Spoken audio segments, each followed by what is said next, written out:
अस्सलाम वालेकुम दोस्तों, मैं हूं आपका दोस्त मोहम्मद नईम।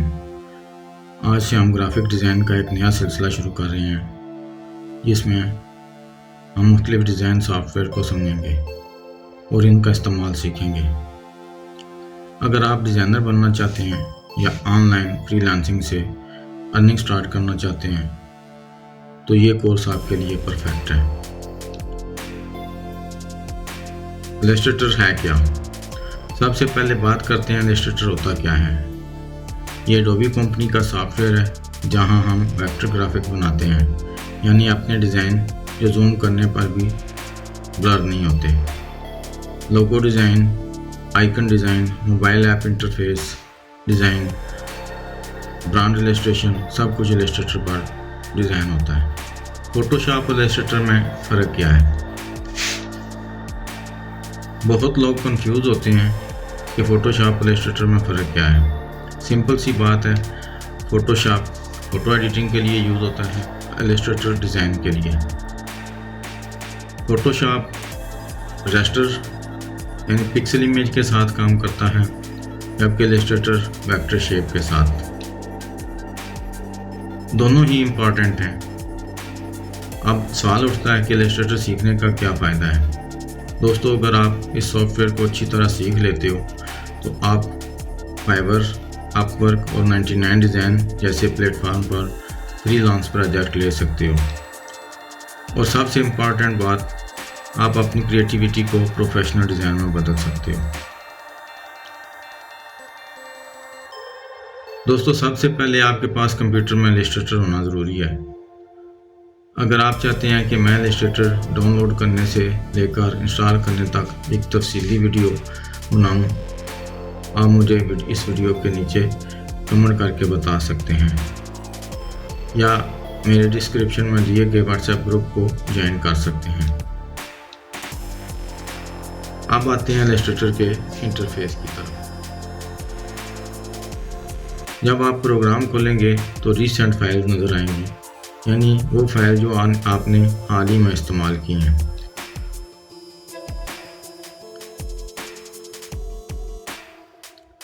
आप चाहें तो इन्हें सीधा वहीं से दोबारा खोल सकते हैं या क्रिएट न्यू पर क्लिक करके न्यू डॉक्यूमेंट्स बना सकते हैं।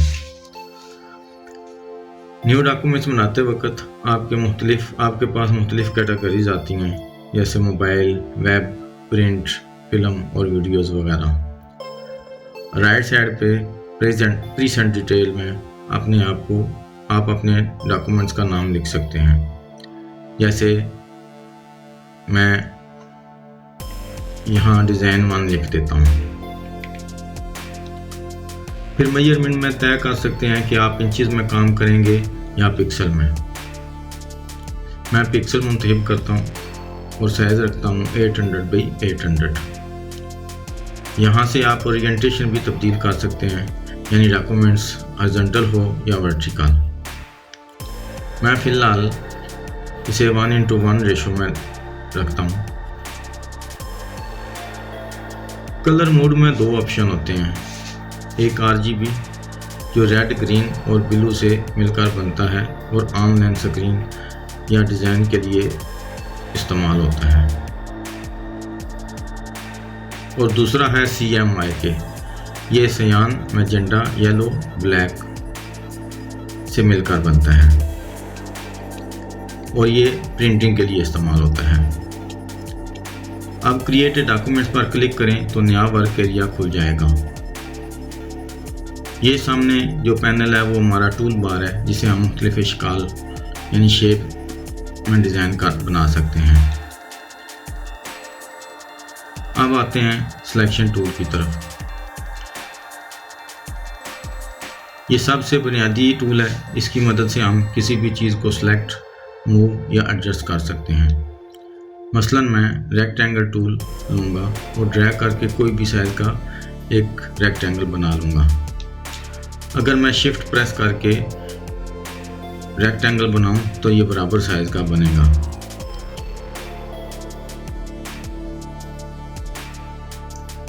अगर आप जूम करना चाहते हैं तो जूम टूल इस्तेमाल करें या माउस का व्हील ऊपर कीबोर्ड से आल्ट की प्रेस करके ऊपर नीचे करें तो आपका डॉक्यूमेंट जूम हो जाएगा। यहाँ दो रंग दिखाई दे रहे हैं, एक फिल और दूसरा स्ट्रोक। अगर आप इन दोनों को आपस में बदलना चाहें तो तीर वाले आइकन पर क्लिक करें। अगर किसी रंग को हटाना हो तो नन वाले निशान पर जो रेड कलर का क्रॉस बना हुआ है पर क्लिक करें। किसी शेप या ऑब्जेक्ट को कॉपी करने के कई तरीके हैं। एक कंट्रोल C से कॉपी कर सकते हैं आप अपना ऑब्जेक्ट और उसे कंट्रोल V से पेस्ट कर सकते हैं। कंट्रोल V से पेस्ट करने से जो आपका ऑब्जेक्ट या शेप पेस्ट होगा वो आपकी स्क्रीन पर बिल्कुल उसके मिडल में पेस्ट होगा। और जो दूसरा तरीका है वो कंट्रोल C से कॉपी होगा लेकिन कंट्रोल F से पेस्ट हो जाएगा और जिस जगह से आपने कॉपी किया होगा वहीं सेम जगह पर जो है वो पेस्ट हो जाएगा। और कंट्रोल C से कॉपी करके कंट्रोल V से भी पेस्ट कर सकते हैं, लेकिन वो आपका ऑब्जेक्ट जो अगर उसी जगह पर कोई और दूसरा ऑब्जेक्ट है तो उसकी बैक साइड पे वो पेस्ट होगा। अगर आप किसी ऑब्जेक्ट को कॉपी करना चाहते हैं उसका एक और भी तरीका है, आप अपने कीबोर्ड से आल्ट की प्रेस करके उस ऑब्जेक्ट को ड्रैग करें तो इसकी एक कॉपी बन जाएगी। और अगर आप चाहते हैं कि वो शेप या ऑब्जेक्ट वो बिल्कुल सीधी लाइन में कॉपी हो और आप ड्रैग करते वक्त उसे अपने कीबोर्ड से शिफ्ट की दबा सकते हैं। अगर आपने उसे ज़्यादा कॉपी करना है, एक या दो से ज़्यादा कॉपी करना है तो आप कंट्रोल D प्रेस करेंगे तो वही दोबारा कॉपी हो जाएगा जो आपने आल्ट के साथ कॉपी किया था। अगर आपको दो या ज़्यादा ऑब्जेक्ट सेलेक्ट करने हो तो शिफ्ट दबाएं और इन पर क्लिक करें, फिर फिल में जाकर इनके रंग तब्दील कर सकते हैं। रोटेट करने के लिए किसी ऑब्जेक्ट के कोने पर माउस लेकर जाएंगे, वहाँ एक गोल आइकन नज़र आएगा, उसे मूव करने से आप उस ऑब्जेक्ट को रोटेट कर सकते हैं। अगर आप चाहते हैं कि वो ठीक 90 डिग्री पर रोटेट हो तो शिफ्ट की प्रेस करके आप उसे रोटेट कर सकते हैं। तो ये थी हमारी पहली क्लास जिसमें हमने सीखा इलस्ट्रेटर और फोटोशॉप का बुनियादी फ़र्क, फिल और स्ट्रोक का इस्तेमाल, सिलेक्शन टूल का काम और इलस्ट्रेटर के इंटरफेस की झलक। अगर आप इलस्ट्रेटर को गहराई से सीखना चाहते हैं तो चैनल को सब्सक्राइब करें और बेल आइकन पर ज़रूर दबाएं ताकि अगली क्लासेस का नोटिफिकेशन मिलता रहे। तो दोस्तों मिलते हैं अगली क्लासेस में, अभी के लिए अल्लाह हाफिज़।